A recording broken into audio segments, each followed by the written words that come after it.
sábado por la mañana.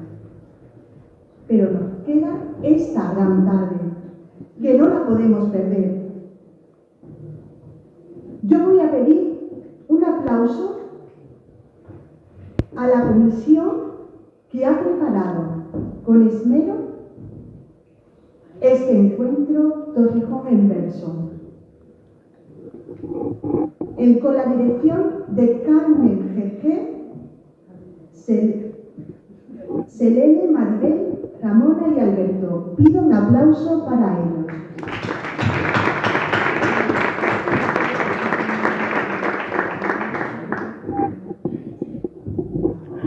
Ahora, gracias. La poesía enaltece a un pueblo, a una ciudad, a una nación. Es la flor que nace del corazón en forma de poemas. Ayer tuvimos la suerte de escuchar y ver vídeos poemas de los integrantes de la tertulia poética y también de nuestros amigos de Tenemos la Palabra de Astor. Hoy nos van a recitar los integrantes de la tertulia, que suban Carmen Ortigosa en el orden, y que se sienten Carmen Ortigosa, Lola Cenesal, Benjamín, Pablo Salcedo y Juana Sánchez. Un aplauso.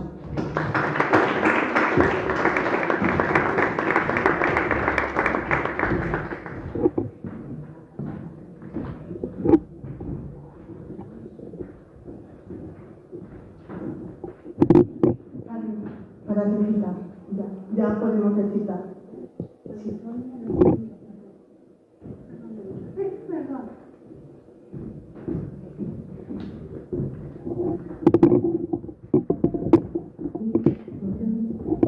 Buenas tardes.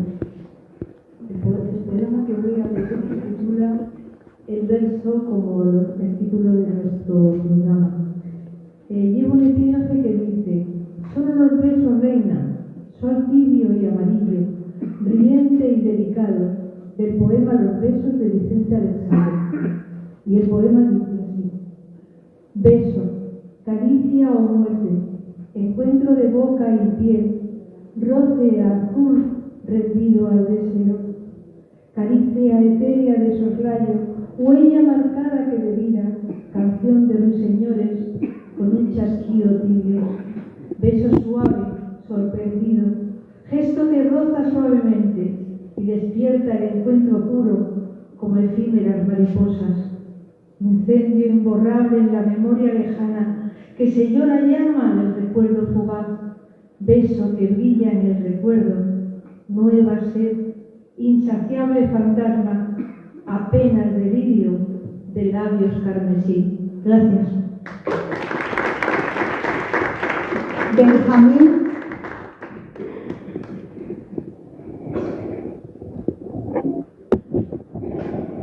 Hola, buenas tardes. Mi nombre es Benjamín. Yo he hecho una reflexión de muchas veces que vivimos con el recuerdo. Hay recuerdos que dejamos en el cajón, pero hay otros recuerdos que están vivos. Yo este recuerdo que es de esta tarde lo tengo en la mesa del despacho, en la mesa del comedor y en la mesilla de noche junto a mi cama. Es mi esposa. Y entonces le titulo con un beso de amor. Saliendo de casa un día, al cielo quedé mirando y vi una estrella preciosa que del cielo iba bajando. Y se enredó entre las nubes que caprichosas estaban, paseando por las nubes que hace tiempo la esperaba. Le ofrecí todo mi amor. Ella me dio su cariño. Nos cogimos de la mano para seguir el camino. Gozamos de nuestro encuentro. Nos miramos a los ojos. Ella me ofreció sus labios. Yo le ofrecí ser esposo. Tuve la suerte y honor de aquella bonita estrella me diera un beso de amor para casarme con ella. Y a Dios le pido hoy en día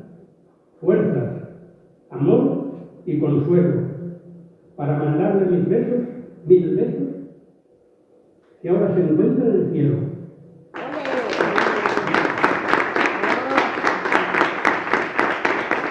Patro Salcedo. Buenas tardes. Mi poema se titula Respira. Pronto amanece cerca de ti. No te adelantes al mañana. Cada día quedan lejos. Observa cada minuto al despertar. Respira. Mira a tu alrededor. En cada paso despierta la vida. No te alejes. Observa el camino. Descubrirás qué siente tu alma. Haz lo que desea tu corazón. No le frenes. Escucha su latido, dejándote ir en lo que él te marque. Tus pasos serán tiempo presente. Trasiego en el fulgor de mi herida. Quemo mis ojos que pretenden ver el azul que lleva la palabra certera. La vida pasa sin retornar de nuevo. Ese tren cargado de lágrimas, imparable el adiós de la memoria, incesante es la tierra y sus raíces, aquí donde descansa la noche. Gracias.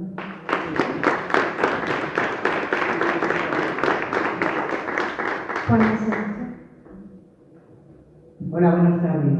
Yo, como siempre, voy a leer un poema de mi hermano Juan Antonio y nos va a enseñar cómo se escribe un cuento. Cuentacuentos se titula. Vengo dispuesto a explicar divertido cómo se cuenta un cuento. Un poco triste al principio, pero es como todos los cuentos que después van convirtiéndose en una pequeña leyenda. Con banderas, baluartes que interceden en aventuras de corajes y verdades, desafíos, humillaciones, deslealtades y juegos amatorios. Más tarde, cuando está avanzado, nos lo ponen en bandeja. Lo primero es decidir, al apoyarnos el blanco unido para luego, tapando muy bien los blancos, poder atacar de lleno. Movilizando correctamente nuestros buenos sentimientos para atajar el proyecto que nos tiene preocupados, mutilando sin previo aviso capítulos innecesarios, para llegar pronto a la cima del éxito, que no es otro que el final del cuento. No envejecer tratando de añadir más al asunto por temor a incrementarlo en el tiempo. Cerrar las tapas del misterio para seguir soñando, pensando que hay que contar un cuento con tu rostro ilusionado, iluminando perplejo, cuando tu nombre es el héroe de este y de todos los cuentos. Gracias.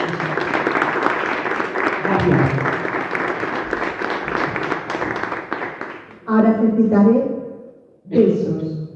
¿De qué color son los besos? Los besos no tienen color. Los ojos que lo miran, reflejo de un amor. Lloró la zarzamora por un beso de amor. El beso que navegó en busca de un corazón. En aquel puerto lejano desembarcó. Dos amantes lo buscaron y el beso se olvidó. A la mar, señores, se marchó. A la mar que lo robó. El beso no quiso ser de nadie y libre se quedó.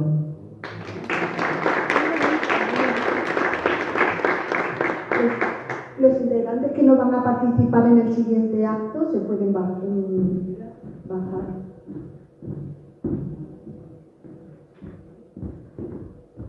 Hay poetas que marcan la historia de la literatura y también la historia de una generación, como es el caso de Lorca.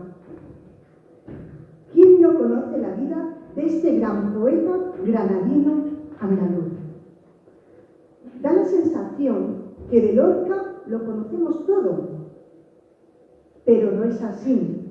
Esta tarde, nuestro compañero Juan Antonio Gallardo, integrante de la tertulia, nos va a deleitar con la historia y la intrahistoria del Orio. Pero voy a llamar a Alberto para que realice una presentación de esta actuación.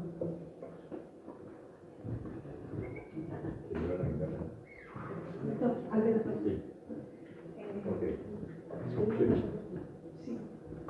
Que suban los que van a participar en este acto.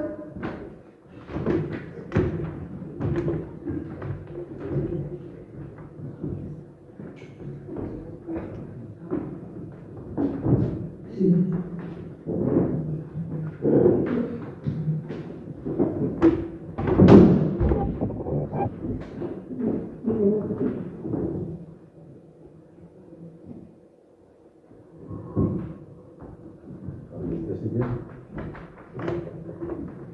¿O esto impide la visión de Juan y su mesa?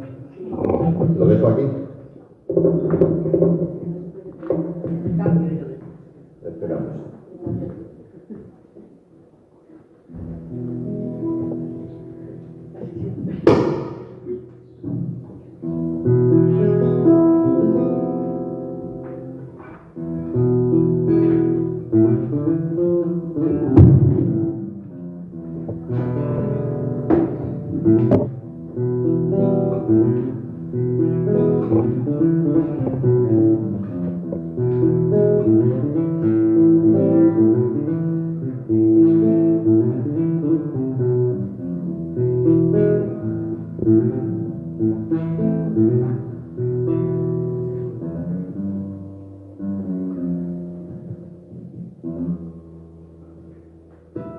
Podría haberse convertido en un rico terrateniente más.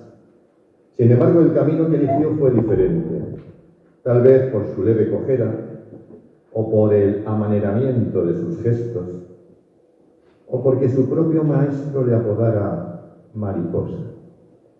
Desde joven sentía una inmensa curiosidad por lo marginal, lo distinto. Sigue vivo en Granada, la gente le siente cercano, lo hace con ternura, como si fuera un familiar. Ese sentimiento se hace notar en el resto de España y en todo el mundo.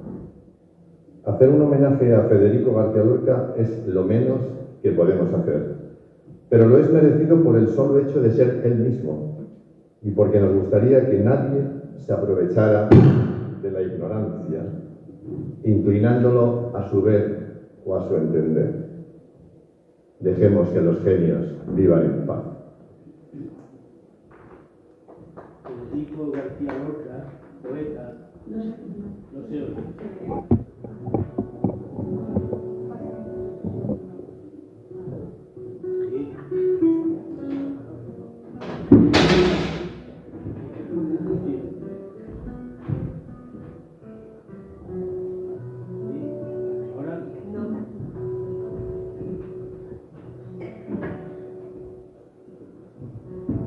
¿Sí?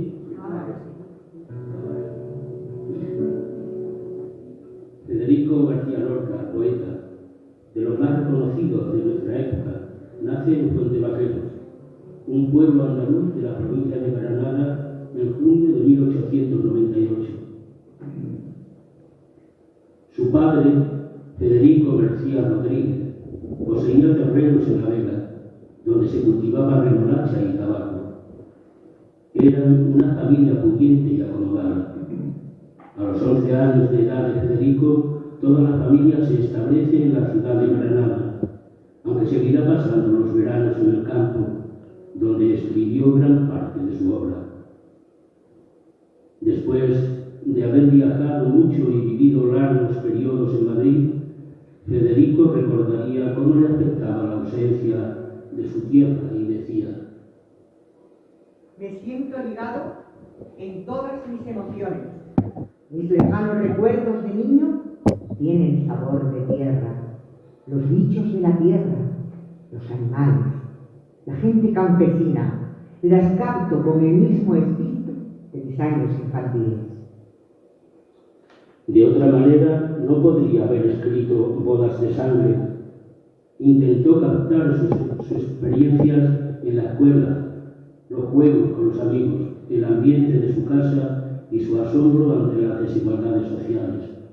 En ocasiones recordaba su infancia de aprender letras y música con su madre, ser un rico en el pueblo, un niño mandón, temiendo más tarde haberse convertido en señorito de ciudad.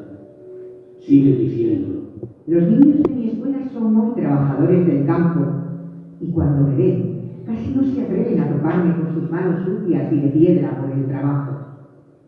¿Por qué no corréis a estrechar mi mano con fuerza?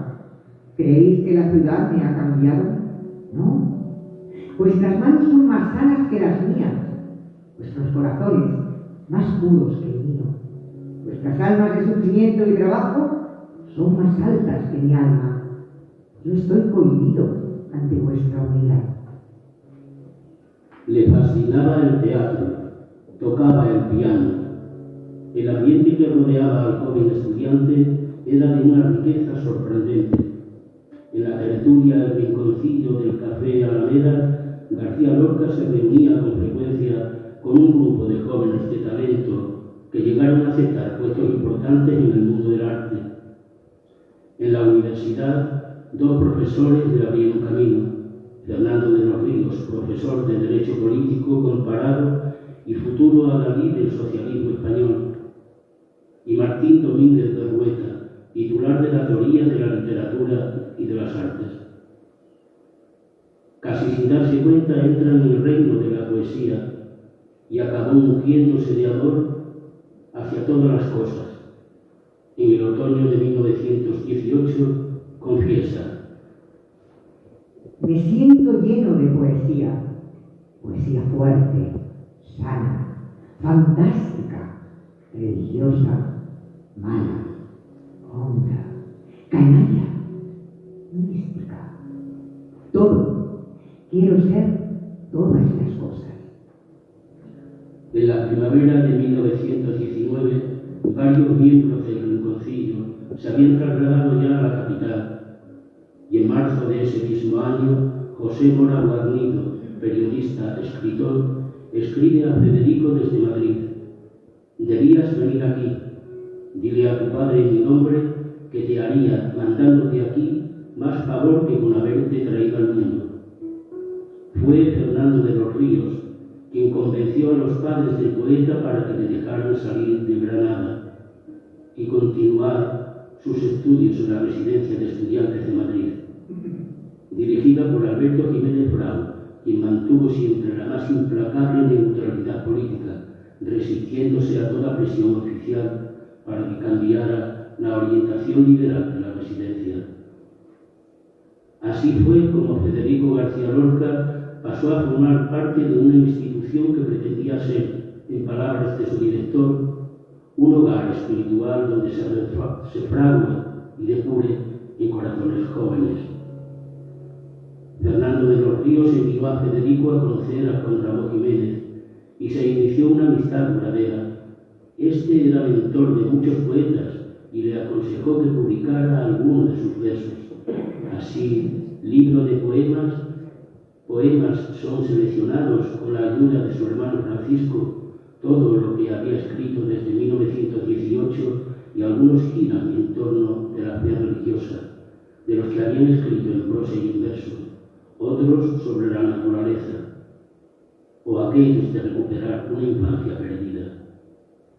Falla se traslada a Granada y Federico lo visita con frecuencia. El poeta se sintió íntimamente ligado al compositor, al compartir con él su amor por la música, los títeres, el cante hondo. Los primeros que dan la bienvenida a Falla en 1920 fue el grupo de jóvenes amigos que se reunían en el Café Alameda y que formaban la tertulia del Rinconcillo. José Mora Guarnido explicaba el nombre dado a la tertulia. En el fondo del Café Alameda, detrás del tabladillo en donde actuaba un permanente quinteto de piano e instrumentos de cuerda, había un amplio rincón donde cabían 2 o 3 mesas, con confortables divanes contra la pared, y en aquel rincón plantaron su sede nocturna. La vida de granadina de Federico a partir de 1920 o 1921 giró alrededor de dos focos culturales. Falla y los integrantes del rinconcillo intentaban dar nuevo brillo a la ciudad en su vida cultural. Federico hace saber a sus padres desde la residencia de estudiantes que había recibido una invitación para pasar la Semana Santa en Cadaqués con su amigo Salvador Dalí. Ha recibido carta de su padre, notario de Figueras, y de su hermana, que es de volverse loco de guapa. Fue el primer viaje de Federico a Cataluña y aquella visita y una segunda estancia más larga dejaron una huella profunda en la vida y obra de ambos.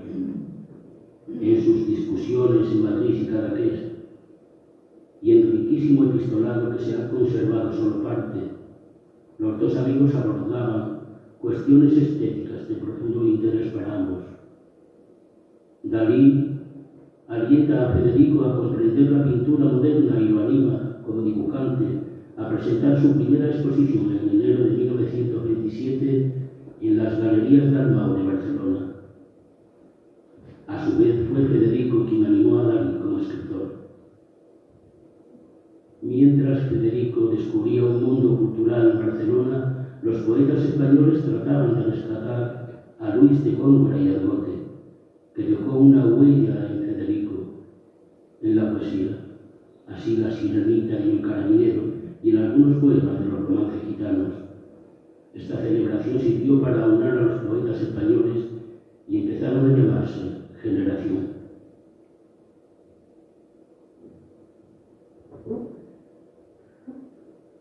Los amigos de Lorca, Rafael Alberti, Vicente Aleixandre, Pedro Salinas, Jorge Guillén, Damaso Alonso, Emilio Prados, Gerardo Diego, Luis Cernuda, Miguel Arturo Aguirre, Vicente Huidobro, se conocen hoy en día como integrantes de aquella generación del 27. Algunos de sus amigos trataron de buscar una definición del poeta. Así Buñuel nos dice: la obra maestra era él. Vicente Aleixandre señaló: no hay quien pueda definirle. Era tierno como una concha de la playa, inocente en su tremenda risa morena, como un árbol furioso, ardiente en sus deseos como un ser nacido para la libertad. El éxito popular del romancero gitano dejó descontento a Federico, que en cartas a sus amigos confesaba estar atravesando una crisis sentimental, una de las crisis más hondas de mi vida. Estoy convaleciente de una gran batalla y necesito poner orden en mi corazón. Solo siento inquietud, pareciera que mañana me van a quitar la vida.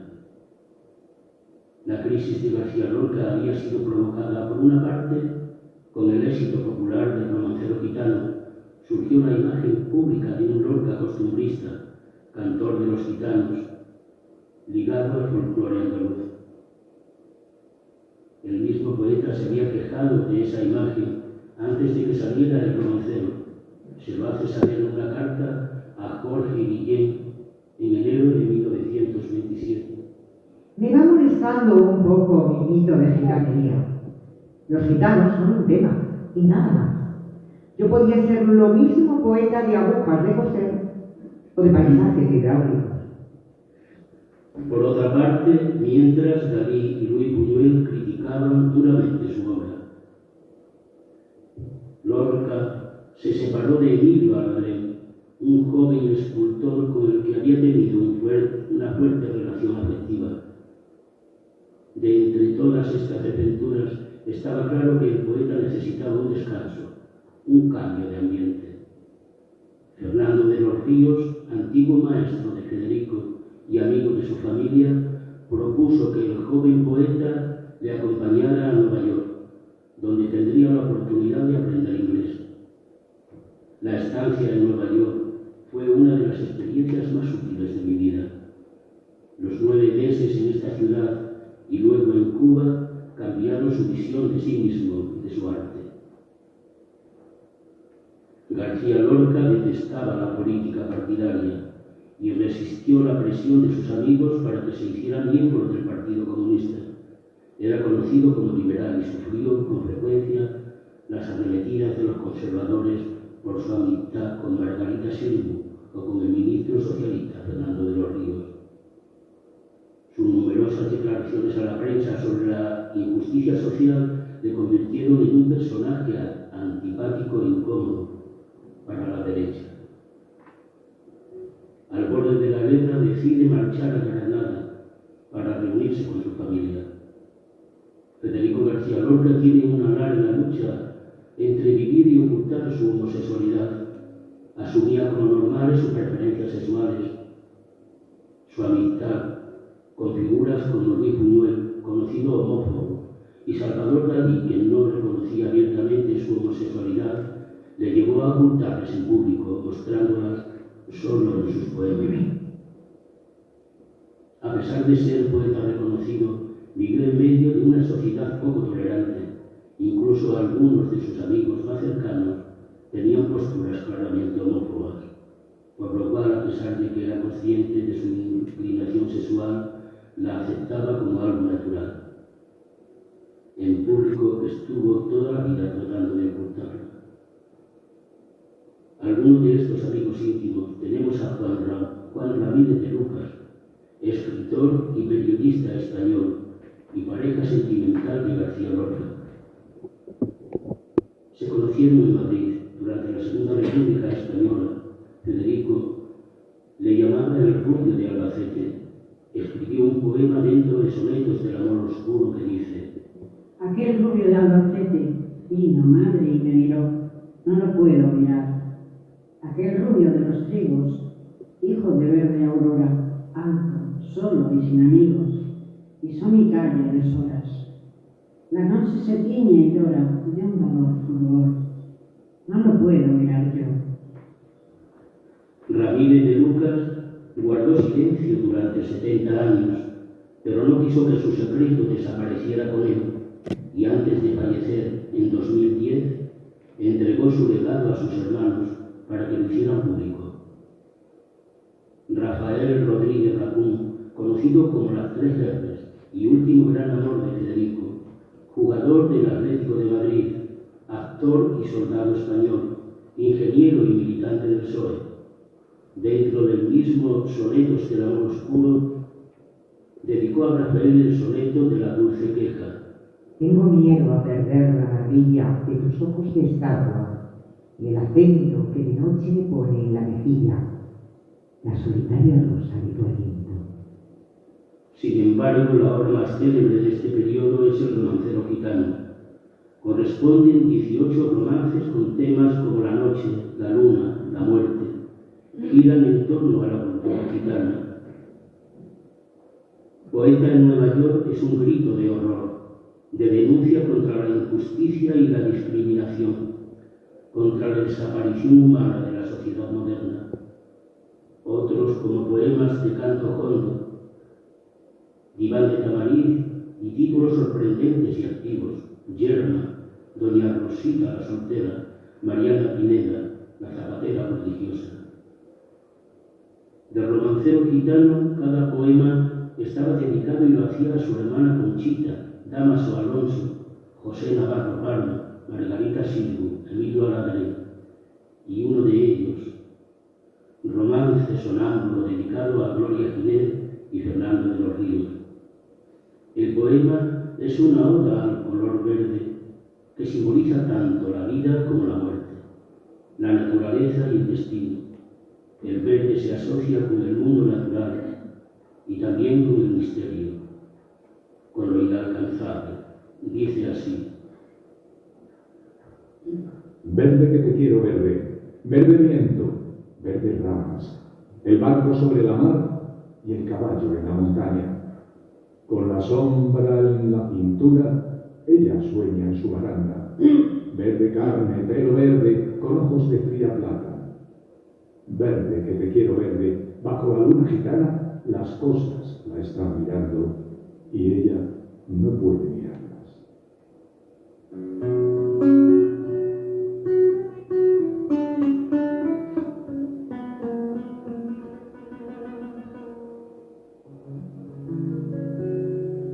verde que te quiero verde, verde viento, verde ramas, el barco sobre la mar y el caballo en la montaña, verde, que yo te quiero verde, con la sombra en la cintura, ella sueña en su baranda, verdes ojos, negro pelo, su cuerpo de fría plata, verde, que yo te quiero verde, sí, sí, que yo te quiero verde, ay, ay, que yo te quiero verde.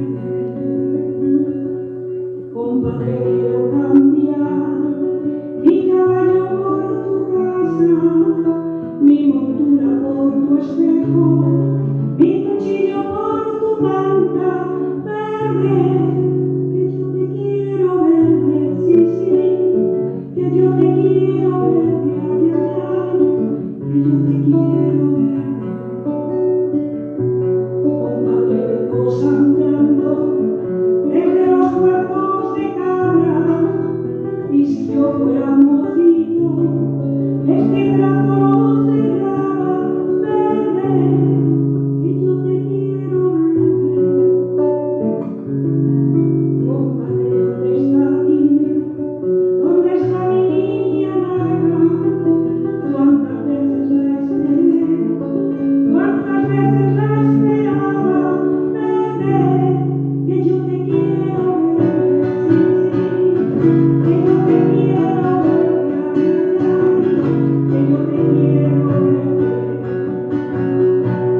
que te quiero verde, verde viento, verde ramas, el barco sobre la mar y el caballo en la montaña, verde, que yo te quiero verde, sí, sí, que yo te quiero verde, ay, ay, ay, que yo te quiero verde.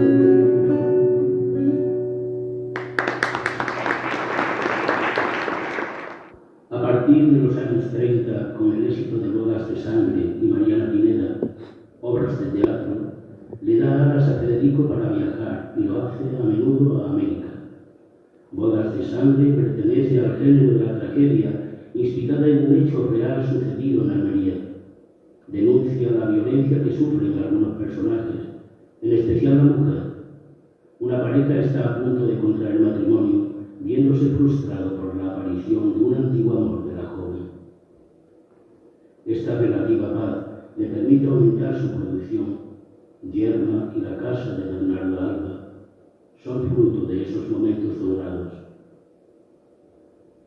La situación política en Madrid y en toda España se había vuelto insostenible y afecta a la vida del poeta. Se hablaba de un golpe militar y en las calles de la capital se dieron numerosos actos de violencia, desde la quema de iglesias hasta los asesinatos políticos. Empieza la contienda y el poeta es arrestado en Granada en 1936. Los motivos de su arresto siguen siendo hoy un enigma. Marca la historia de una manera más determinante la desconocida vida amorosa del poeta granadino, y siento que no le gustaba hablar de ello en público. Lo plasmaba en sus obras. Las relaciones amorosas de Federico García Lorca componen un romancero oscuro, un misterio del que solo se conocen algunos testimonios y escasos documentos, pero lo cierto es que sentía verdadera pasión por aquellas personas a las que amó. En pocas ocasiones fue correspondido y no siempre eligió a la persona adecuada. Salvador Dalí, Emilio Aladrén, Rafael Rodríguez Lacún y Eduardo Rodríguez Valdivieso fueron en algún momento los hombres de su vida y de sus obras. Dalí no aceptaba ese formato de amor, entre otras cosas por la influencia de su padre muy severo. A pesar de todo, mantuvieron una relación personal muy estrecha hasta 1928, cuando se produjo el alejamiento entre los dos, aunque en su interior seguía atraído por el joven Dalí. Se sentía estrechamente ligado con el escultor Emilio Aladrén Perojo, que había ingresado en la Escuela de Bellas Artes el mismo año que Salvador.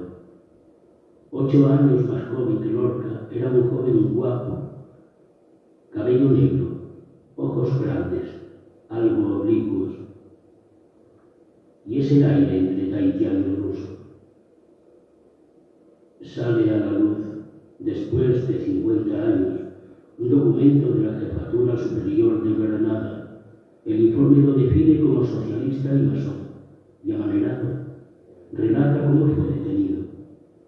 El documento fue redactado por la Tercera Brigada Regional de Investigación Social de dicha jefatura, y en su asunto se lee: antecedentes del poeta Federico García Lorca. Para el hispanista Ian Gibson, una de las máximas autoridades en la figura del poeta granadino, es importantísimo que se trate de un informe oficial y que viene de Granada, que es, además, el primer documento escrito que sale a la luz respecto a otros hechos. En el mismo, fechado en Granada el 9 de julio de 1965, se señala que Lorca era un masón perteneciente a la logia Alhambra, en la que adoptó el nombre de Homero, desconociéndose el grado que alcanzó en la misma. El texto asegura que el poeta estaba conceptuado como socialista por la tendencia de sus manifestaciones y por lo vinculado que estaba a Fernando de los Ríos, como también por sus estrechas relaciones con otros grifaltes de igual signo.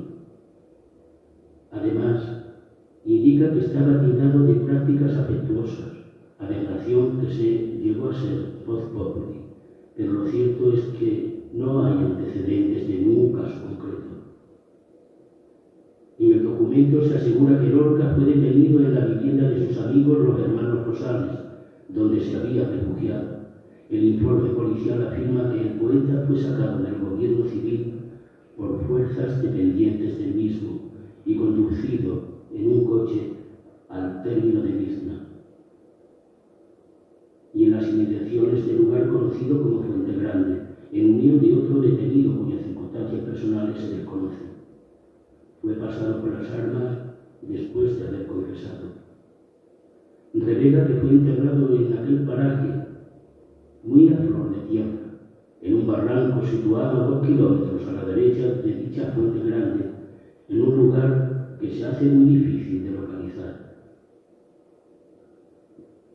Gibson ha explicado que en el año 1965 la escritora francesa Marcelle Aurèle, que estaba terminando una biografía sobre Lorca, se puso en contacto a través de la Embajada de España en París con el gobierno de Franco para pedir unos papeles sobre la muerte del poeta, que le había llegado el rumor que estaba en los ministerios.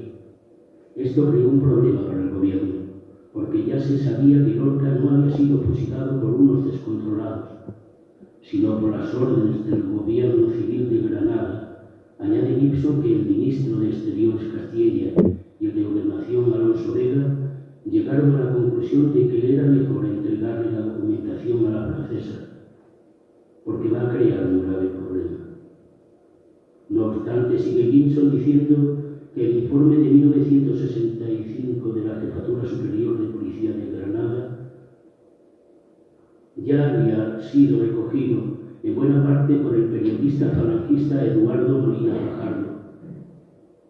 El informe contiene errores garrafales, pone de manifiesto que fue redactado con información oral y que se equivoca el nombre de la madre de Federico o del gobernador civil. Fuentes del Ministerio de Educación, Cultura y Deporte han señalado a los medios que no tienen constancia de este documento, pero están tratando de localizarlo. La casa de Luis Rosales fue donde se refugió durante 7 días, hasta su detención el 9 de agosto de 1936. Tras los violentos y sucesivos registros llevados a cabo en la huerta de San Vicente en los días posteriores a la sublevación del 18 de julio. El poeta creyó que los vínculos de los hermanos Rosales, incluido Luis con la Falange, garantizaban su inmunidad. Lorca permaneció en la vivienda hasta las primeras horas de la tarde del día 16 de agosto, en el que fue detenido y llevado al gobierno civil por una cuadrilla comandada por el el diputado de la CEDA, coalición de partidos católicos y de derechas durante la Segunda República. Ramón Ruiz Alonso, al que acompañaban varios individuos, entre ellos Juan Luis Tres Castro, abogado, político y chofer en esta ocasión. Entre el 18 y 19 de agosto de 1936 fusilaron a Federico García Lorca. Un error, no fue fusilado, sino asesinado. Rencillas familiares, falsos cargos y una venganza planeada al margen de la ley terminaron con la vida del poeta una madrugada en medio del campo. Sus restos aún esperan ser hallados. Que nadie podía creerlo, pero que sí, que era cierto. La noticia la había traído a alguien que había estado por allá, que se lo habían dicho y había que creerlo. El poema del jinete es un canto fúnebre por la muerte de un bandolero, donde los elementos poéticos se mezclan con el dolor, el luto y el pesar por la muerte del jinete, transportado por su caballo a un lugar incierto. En la luna negra de los bandoleros cantan las escuelas. Caballito negro, ¿dónde llevas tu jinete muerto? Las duras escuelas del bandido inmóvil que perdió las riendas. Caballito frío, qué perfume de flor de cuchillo. En la luna negra sangraba el costado de tierra morena.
Donde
hay dos pueblos, Alfacar y Bizna.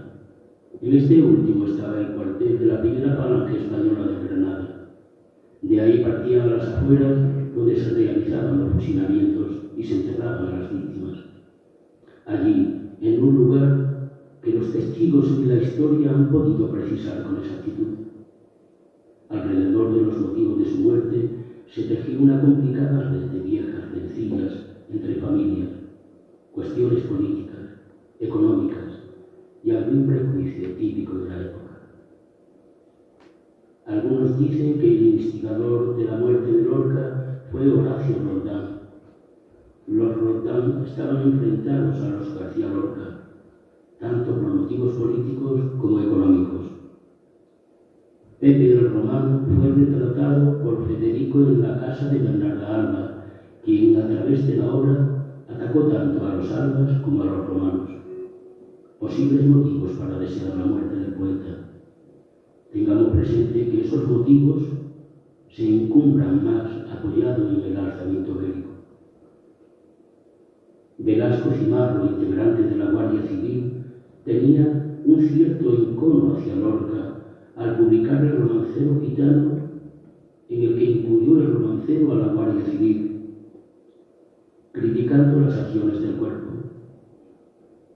Aprovechando que el gobernador estaba fuera de la ciudad, Velasco Cimarro, máxima autoridad a cargo, ordenó la detención y que fuera trasladado a Bizna. Estaba claro que era una venganza. García Lorca no era considerado ninguna amenaza política y menos armada. Nunca quiso meterse en política. El pecado de Lorca fue el secundar un manifiesto en apoyo a una coalición electoral de partidos de izquierda que proclamaban la nacionalidad de la tierra y de los bancos, el subsidio al paro, y fue señalado como rojo. Su condición amorosa no ayudaba mucho. Hasta su familia le condenaba por eso.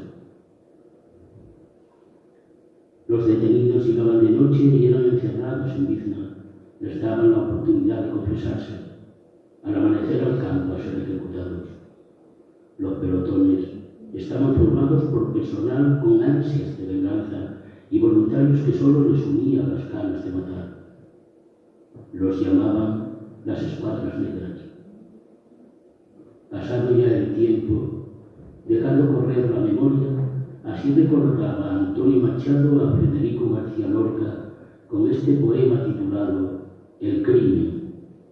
Se le vio caminando entre fusiles por una calle larga a salir al campo frío, aún con estrellas de madrugada. Mataron a Federico cuando la luz asomaba. El pelotón de verdugos no osó mirarle a la cara.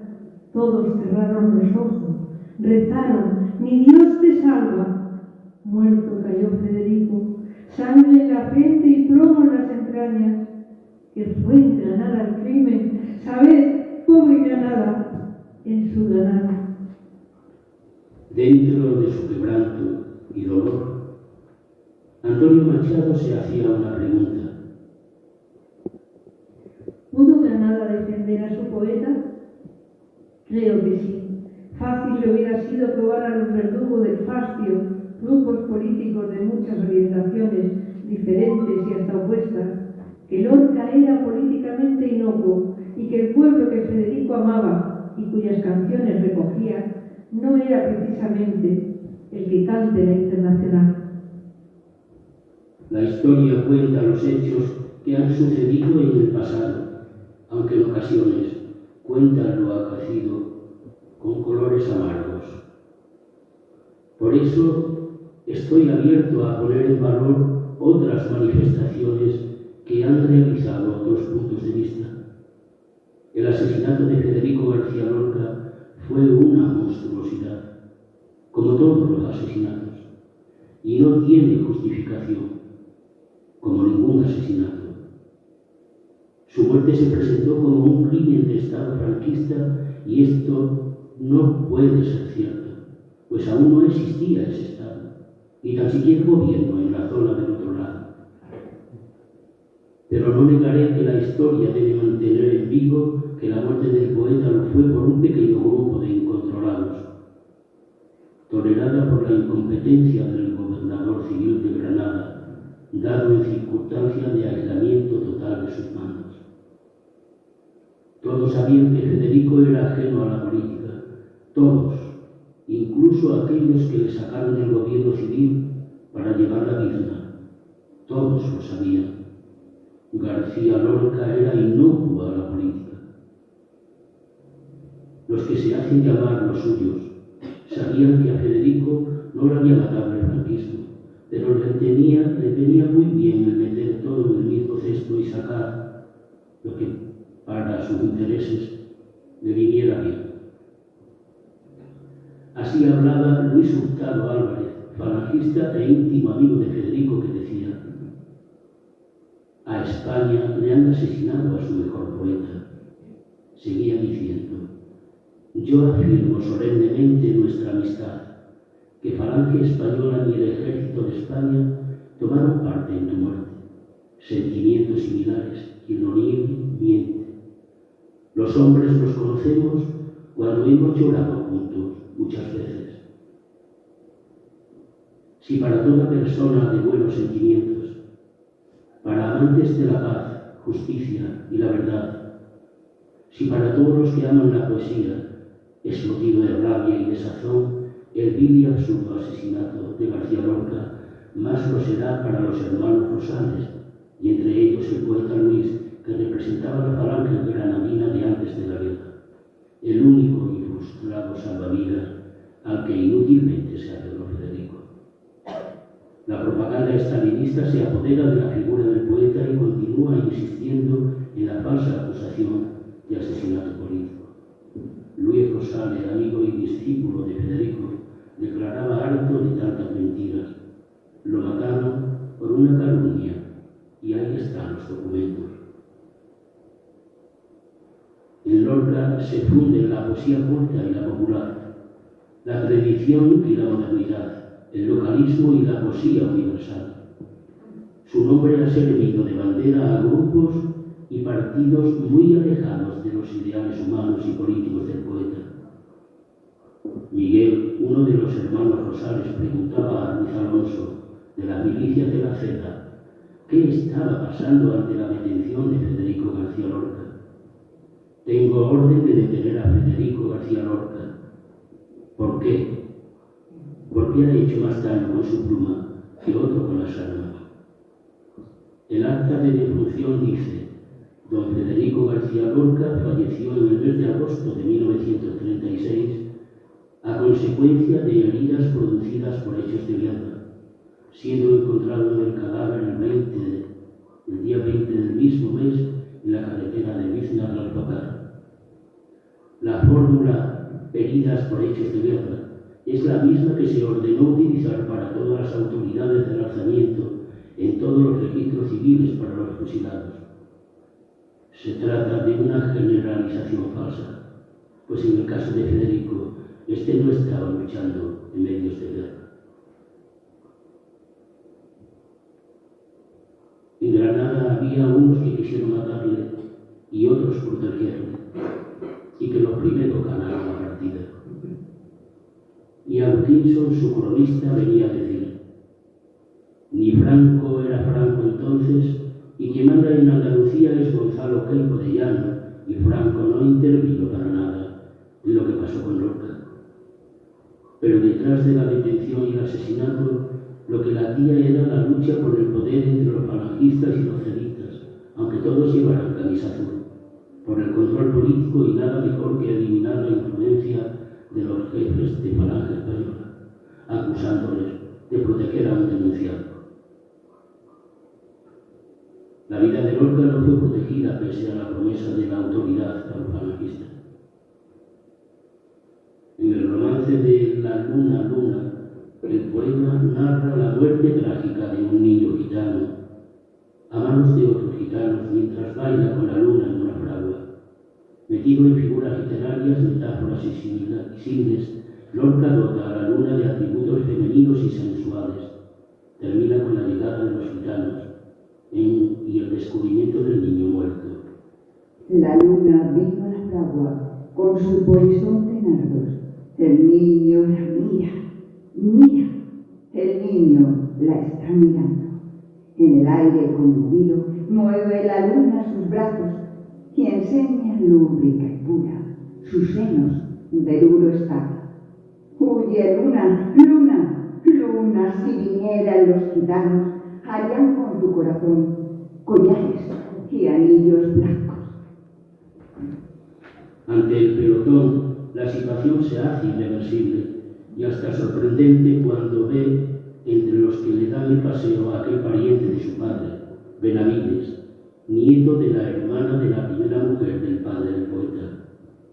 Más tarde voceaba por Granada: le he dado 2 tiros en la cabeza al cabezón. Esta frase la hizo suya indebidamente un amigo suyo, Tres Castro, reformulando por los bares para pasar a la historia.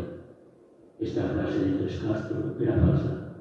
Evidentemente Tres Castro mentía. Otro componente del pelotón era Salvador, hijo huérfano de un zapatero de Chiclana. El resto, en su mayoría pertenecientes al campo, haciendo cierto el poema de Federico: y me ofrezco a ser devorado por campesinos españoles. Pero ellos solos no apretaron el gatillo. Los 6 componentes del pelotón cobraron 500 pesetas y un ascenso como guardias de asalto. Mala paga.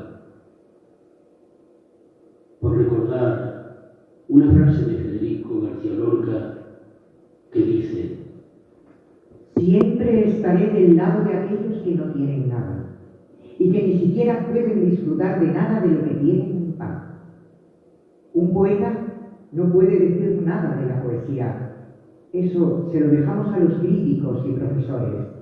Ni yo, ni tú, ningún poeta sabe lo que es la poesía. Los que le iban a disparar en el momento de su muerte le preguntaron: ¿y usted qué es políticamente?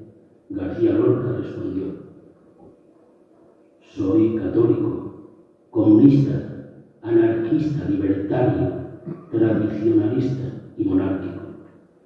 Puedo asegurar que quien dice esto no canta la Internacional, ni es espía ruso, ni trabaja para la CIA. Queda claro que no tenía ideología, ni mucho menos la que el relato ha dejado escrita. El equipo de investigadores de Alfacar cree que fueron exhumados en fechas próximas a su asesinato. Admiten que no hay huesos ni ropa. La familia se niega a la búsqueda y exhumación de su cadáver. El hecho de que no aparecieron los restos de sus compañeros de infortunio parece que desecha la teoría de que el poeta fue desenterrado por la familia poco después del fatídico suceso. Al no encontrar restos de ninguno de los represaliados, vuelve a la escena la idea de que el Estado franquista ordenó trasladar los cuerpos a... no se sabe. Aunque pudiera ser, no ser cierto. No obstante, Miguel Caballero apunta que según la investigación, Lorca y sus compañeros fueron desenterrados al mismo tiempo y trasladados a... no se sabe. Llegados a este punto, solo nos queda conocer el informe elaborado por el policía José Mingorance Jaraba. Este es un policía de Granada al que le encargó Franco que averiguara quién mató a Federico García Lorca y por qué. Su trabajo, como en todos los documentos oficiales, quedan ocultos en algún archivo perdidos entre rincones y polvo. Mingorance sabía de primera mano todo lo que había pasado mucho antes de ponerse a investigar para Franco. Cuando tuvo lugar el asesinato, él trabajaba para el gobernador civil José Valdés Guzmán. Al final, ignoramos si la familia autorizó la exhumación, si Franco lo trasladó a... no se sabe. O tal vez, si sigue en su tierra, o llegará a estar vivo más allá del tiempo del que pensamos. Por empezar y terminando, confieso, ¿quién soy yo para contar estas cosas y menos, tal vez, para creerlas? Federico García Lorca nació el 5 de junio de 1898. Hoy también podía nacer. De todos estos entresijos, de una verdad y otra, he querido hacer algo que se quisiera parecer a un poema y que tal vez haya salido una mezcla, una prosa poética.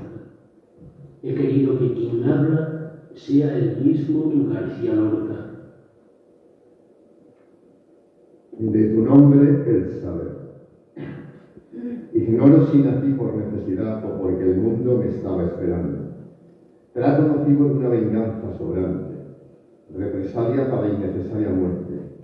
Una ciega sociedad no me arrebata la obsesión infantil de unos cubiertos de plata o ser rico y mandón, como así antes se mandaba. De mal estudiante a poeta genial, telarañas de la tierra me hacen salir de ella. Teatro, solo teatro, nada se desvía, todo queda. Mas un dolor hiriente rompe mi silencio, marcando un destino inequívoco e irreversible. Ni me incluyo, ni me salgo. Los amigos a este lado me devuelven, otros me traicionan, ya no me quieren, me veo sin salida. Respondo al destino y escribo mi muerte. ¿Quién me da muerte? ¿Los míos o son otra gente? Ya no reconozco a mis amigos. Me han dejado morir por incipientes. El enemigo resguarda mi senda. Intentan salvar mi vida de los amigos. Traicionado me siento. De nada vale, pues ya estoy muerto. Muerto estoy, no sé por qué muero. Ejecución, dicen unos. ¿A quién traicionó mi ignorancia? Causas públicas que los demás abarcan. ¿Venganza o ajuste de cuentas? No te lo preguntes. Puede ser una casualidad de las circunstancias o querer dejar en la historia sus razones. Las razones de quien inventa.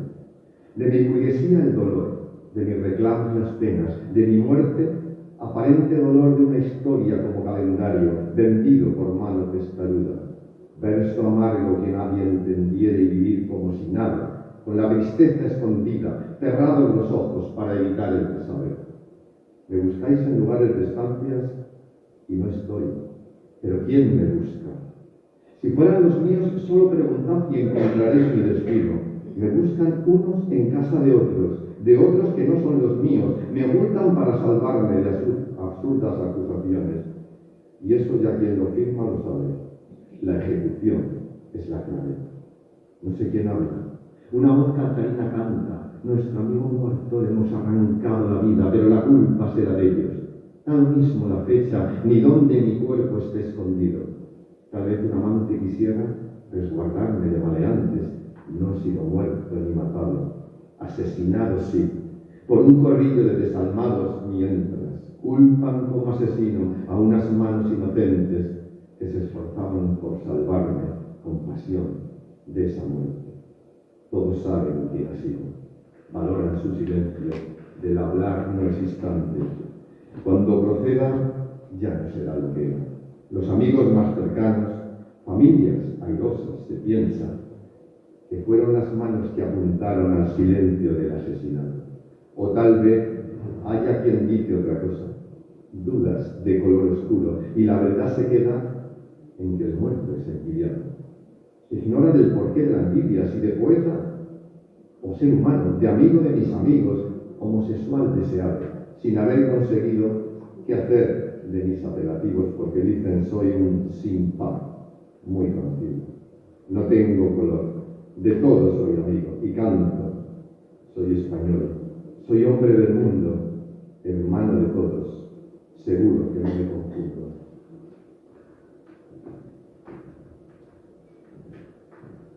¿Ha contado la historia mi asesinato? Queda confuso por la ausencia de mi cuerpo. Siguen las dudas. Es muy grande este enredo, como si fuera una comedia de muchos actores, políticos, militares, leales y traidores, figurantes sin medios, criminales sin fondo, idealistas y aventureros heroicos, canallas respetables y gente de bien que en la escena desaparecen. Amantes, amigos honestos, familias caínitas con secretos de tribus y rencillas de alcoba, sexualidades ardientes y creencias sin valor. aristócratas, fascistas, comunistas, parientes, jornaleros, curas, prestamistas, policías y abogados y funcionarios primeros. ¿Quién saca del misterio mi muerte de entre tanto propósito?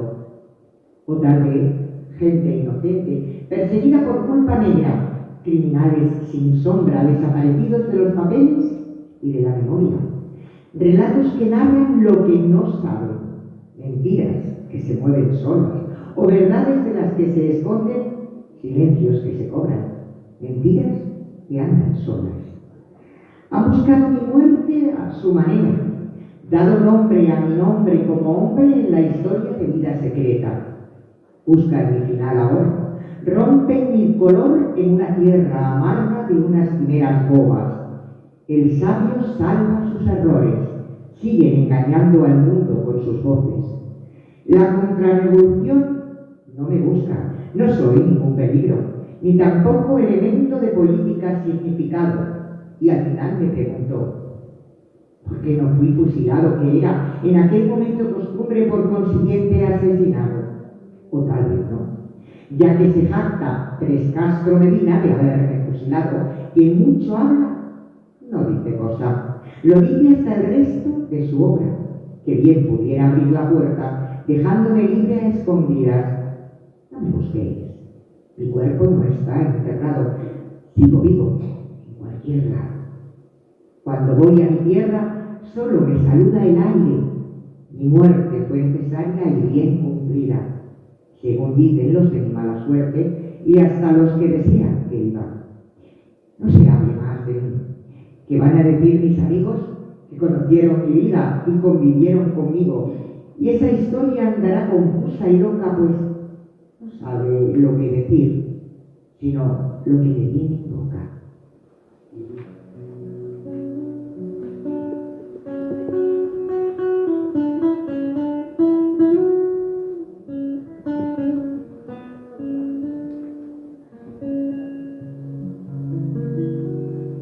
Yo me subí a un vino verde por ver si la divisaba, por ver si la divisaba.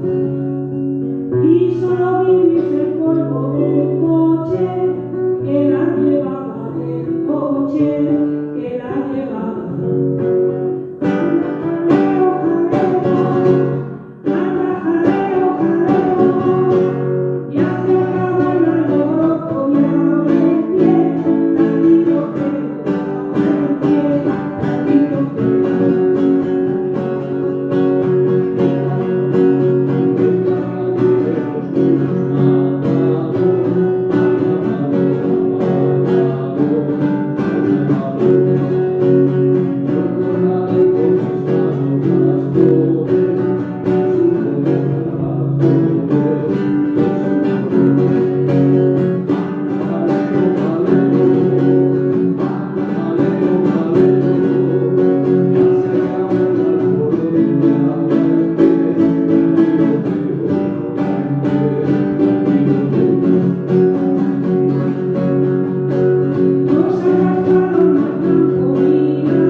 Muchísimas gracias por vuestra asistencia y por haber sido tan amables escuchando. Yo pensaba no subir por ahí, pero ha sido todo muy agradable. Muchas gracias. Muchas gracias, Juan, a Miguel, Nacho, Alberto, Carmen, Benjamín, que no lo había nombrado,